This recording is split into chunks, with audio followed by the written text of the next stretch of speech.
पुण्यात विषारी दारूमुळे 18 जणांचा मृत्यू झाला। विषारी दारू प्रकरणी आतापर्यंत 10 जण अटकेत आहेत। अटकेतील आरोपींवर मनुष्यवधाचा गुन्हा दाखल झालाय।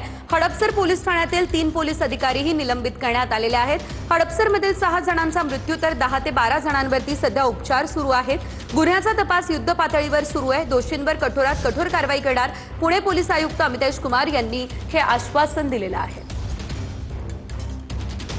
आपण जर बघितलं तर या संपूर्ण प्रकरणामध्ये एक मोठी अपडेट ती म्हणजे या दारूनं 22 बळी घेतलेले आहेत आणि या संपूर्ण प्रकरणामध्ये 10 जणांना अटक करण्यात आलेली आहे। घटनेची सगळी माहिती घेतल्यानंतर पुढच्या घटनास्थळी पण भेट दिली। फुगेवाडी येथील घटनास्थळी भेट दिली। त्याच्यानंतर पोलीस विभागासोबत संयुक्त इंट्रोगेशन करून एक्साइज विभागाने त्यातील जे 2 मुख्य आरोपी आहे जिथनं त्यांना हातभट्टी दारूची निर्मिती झाली आणि ज्याने वाहतूक करून त्याच्यामध्ये प्रथमदर्शनी मिथेनॉल मिश्रण करून दारू वितरित केली, तर दोघांनाही एक्साइज विभागाच्या 2 पथकांनी त्यांचा तांत्रिक तपास करून त्यांना ताब्यात घेऊन पुढील कारवाईसाठी पोलीस स्टेशन दापोडी येथे त्यांना सबमिट केलं।